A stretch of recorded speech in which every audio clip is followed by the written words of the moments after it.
The morning of church Sunday always began the same way in our house. Before the sun had fully cleared the tree line, before the children were dressed, before the horses were hitched to the buggy, my husband would find me in the kitchen or the bedroom or wherever I happened to be standing, and he would say something. Not loudly, never loudly. Jonas was not a loud man.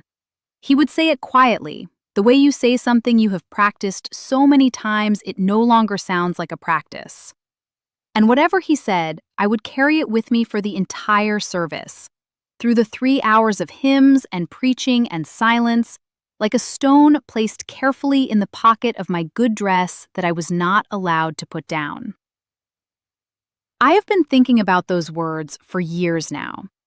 I have been thinking about what they were really saying underneath what they appeared to be saying.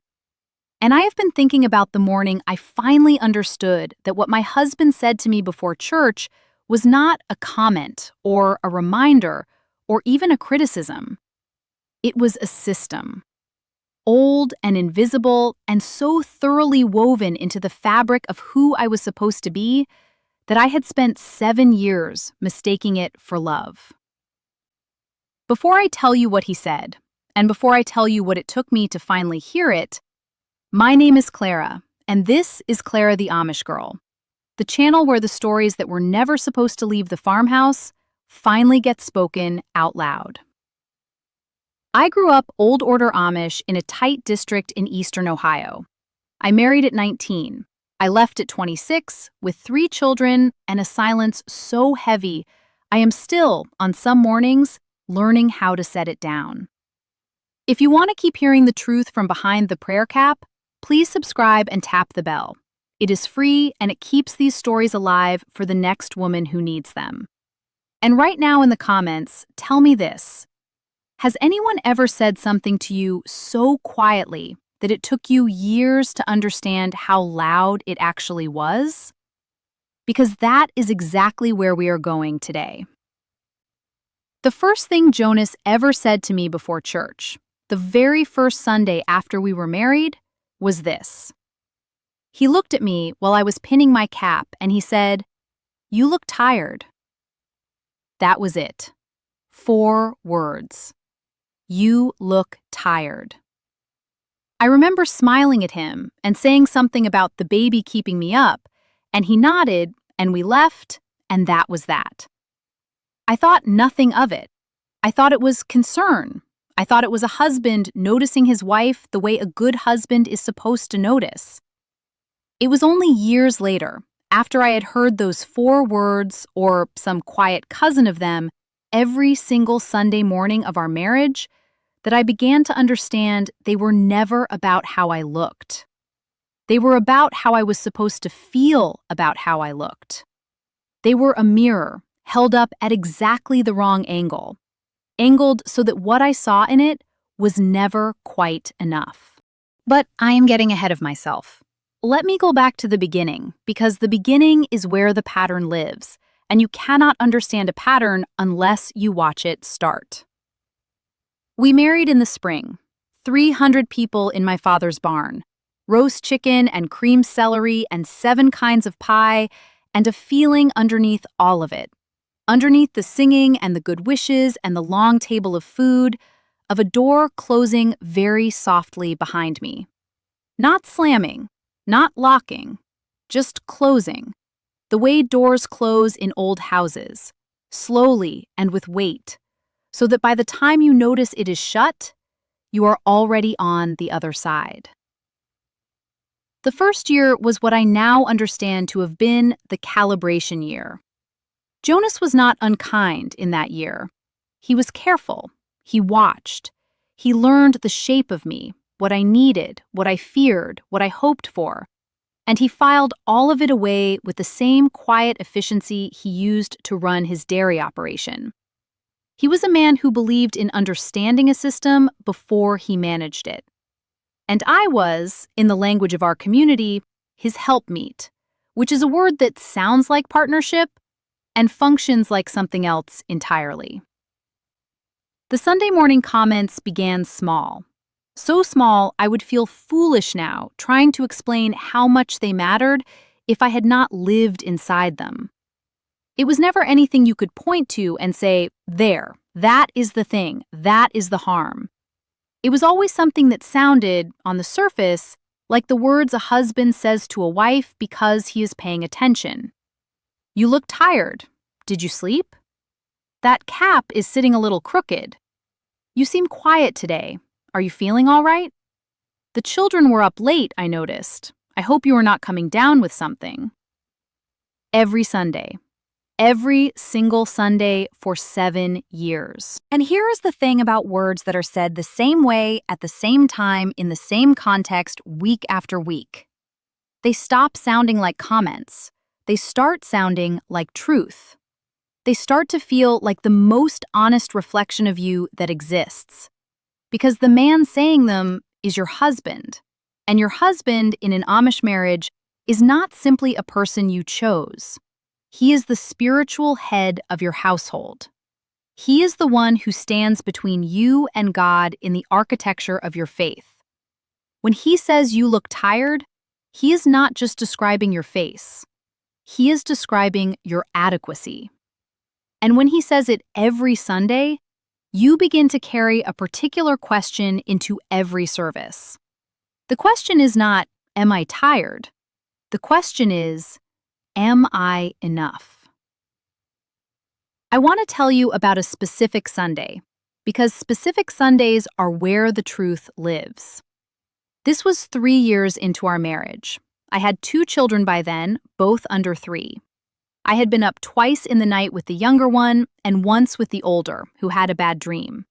And I had risen at 4 in the morning to get the bread started, and at 5 to begin breakfast, and at 6 to dress the children, and at 6:30 to dress myself, which took longer than it should have because my fingers were so tired they kept fumbling with the pins on my dress. When I finally came downstairs, Jonas was at the table with his coffee.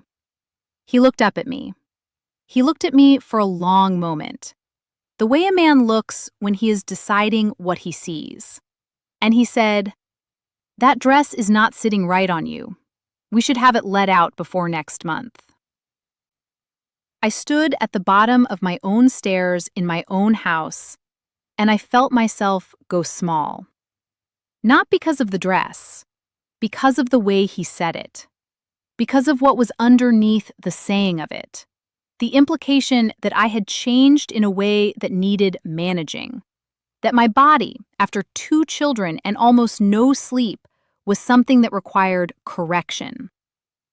And because it was Sunday morning, and because there were 300 people in the district who would see me that day, and because Jonas had now put in my head, as he always put something in my head on Sunday mornings, a thing I would carry through the whole service without being able to put it down. I said, "All right, I will see to it." And we went to church. I sat through 3 hours of service with my hands folded in my lap and my eyes forward, and my mind turning that sentence over and over like a stone in a tumbler. That dress is not sitting right. That dress is not sitting right. By the time the last hymn ended, I had convinced myself that everyone in the room had noticed what Jonas noticed, and that what they were all thinking about was the dress that was not sitting right on Clara, who had let herself go since the second baby. None of that was true. No one was thinking about my dress. But that is what the words did. That is what they were built to do, and I did not know that yet. I would not know it for 4 more years. I would not know it until I was sitting in a small office in Columbus, across from a woman with a ficus plant in the corner, who listened to me describe my Sunday mornings for about 20 minutes and then said, very quietly, "Do you understand that what you are describing is a pattern of control?" I did not understand it then. Let me tell you what I did understand, and when. There was a woman in our district named Ruth.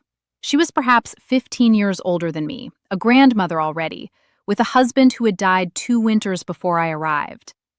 And she had this quality about her that I could never quite name when I was young. a kind of stillness that was different from the stillness I knew, which was always the stillness of waiting for something. Ruth's stillness was the stillness of someone who had already arrived somewhere and had no more waiting to do. I sat beside Ruth at a quilting one afternoon when I was about 4 years into my marriage. I don't remember how we got onto the subject. I only remember that at some point I mentioned, without meaning to say as much as I said, that Sunday mornings were hard for me. I said I always seemed to feel worse about myself on Sunday mornings than on any other day of the week. And I couldn't quite figure out why, because Sunday was supposed to be the day of peace. Ruth kept her eyes on her stitching.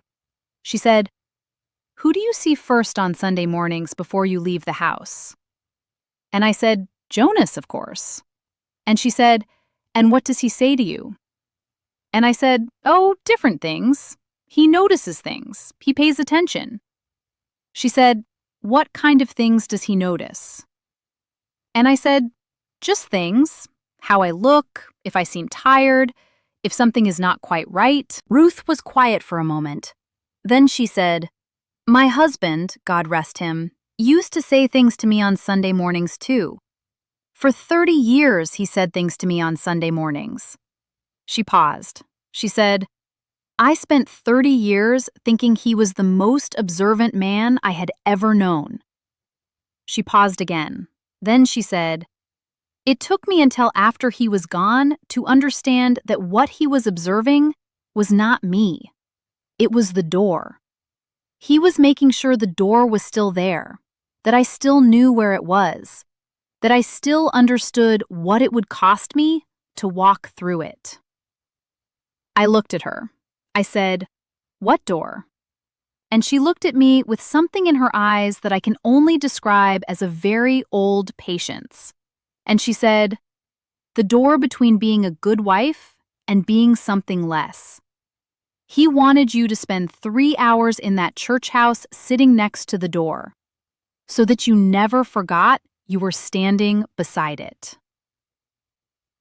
I went home from that quilting, and I made supper, and I did not say anything to Jonas, and I did not change anything about my life. Because Ruth had given me something true, and I did not know yet what to do with true things.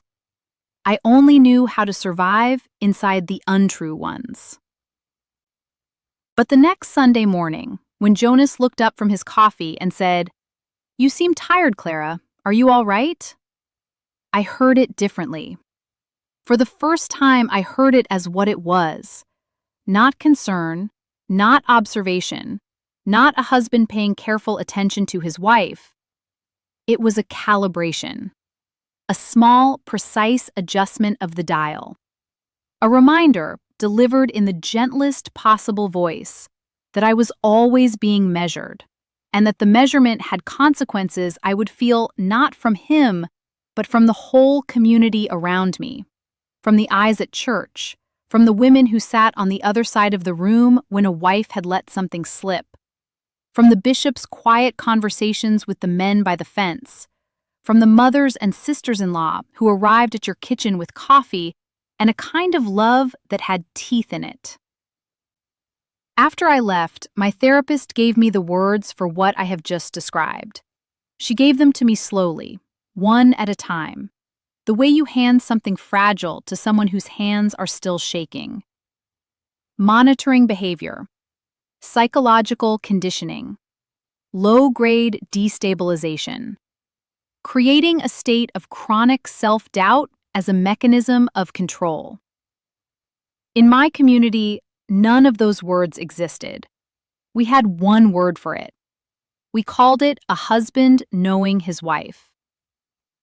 I want to be careful here because I am not telling you Jonas was deliberately calculating. I am not telling you he sat in the barn at night designing a system to diminish me. I believe he did what he did the way most of us do the harmful things we do, unconsciously, fluently, following a pattern he had been handed by his own father, who had been handed it by his father, who had learned it in a community that had refined it for generations until it ran as smooth as a good engine and left no visible marks. That is the thing about a system that has run long enough. It stops needing anyone to run it. It runs itself. Through the fathers who hand it to the sons. Through the mothers who arrive at the kitchen with bread and warnings. Through the bishops' wives who drink coffee and look at your floors. Through the Sunday morning comments, small and patient and perfectly placed, that a wife carries into church like a stone in her pocket, week after week, year after year, until she can no longer remember a Sunday when she felt like enough before she walked through the door. I left when my youngest was 3. I will not tell that story today. But I will tell you this. The last Sunday morning I spent in that house, Jonas looked up from his coffee, and he said, "You look tired, Clara." And I looked at him for a long moment, and I thought, I know what that is now. I know exactly what that is. And I did not say it out loud because I was not ready yet to pay what saying it out loud would cost. But I held it in my chest the whole drive to church. And for the first time in 7 years, I did not feel the stone in my pocket. I felt something else, something small and sharp and entirely my own. If you were ever told that someone was paying attention to you when what they were really doing was watching the door, I see you. If you ever spent hours in a service or a meeting or a family dinner sitting next to an exit someone else had pointed out for you, I see you. If a person who was supposed to love you ever found a way to make you feel like you were always slightly failing, always slightly not enough, always one small correction away from acceptable, and if that person did it so quietly and so consistently that it started to feel like truth, I see you. You were not failing. You were being made to feel like you were failing. And there is a word for that in the outside world, even if there was no word for it in the place where you lived. Ruth died the winter before I left. I heard about it through the network of women who still spoke to me at the edges of things, in parking lots and at farm stands, in the careful, sideways way information moves when a community is watching. I could not go to her funeral. By then, I was already standing in the doorway myself, already more outside than in, and showing up would have made things harder for the women who had been kind to me. But I thought about her.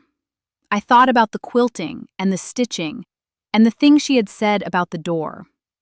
I thought about 30 years of Sunday mornings and a man she called observant, and the understanding that came to her only after he was gone. I thought about all the true things she had known and carried alone, and finally sat down beside me on a bench one afternoon, like a piece of heavy cloth she was finally done with. She is one of the reasons I am sitting here today. She is one of the reasons I know what I know well enough to say it out loud. Before you go, I want to say something from the heart. More than 90% of the people watching this video still haven't subscribed yet. And perhaps that wouldn't matter so much if these stories were just stories. But they are not. They are pieces of lives. Pieces of mornings and kitchens and church benches and long drives home in buggies where something was said or not said that a woman carried for years without knowing what it was. If this story reached something in you, if it named something you didn't have a word for, if it took you back to a room where someone was always quietly measuring you and calling it love, then I hope you will subscribe and stay a little longer. It is free, and it helps these stories reach the next woman who needs them. And before you leave, tell me in the comments, did someone ever say something to you so quietly and so often that it started to feel like truth? Tell me what it was. Tell me when you finally heard it for what it was. Tell me if you are still learning to unhear it. Until next time, remember this. You were never too much. You were never too little. You were always exactly enough. And any voice, however quiet, however gentle, however carefully placed on a Sunday morning before you walked out the door, that tried to make you feel otherwise, was not love. It was a hand on a door you were always free to open.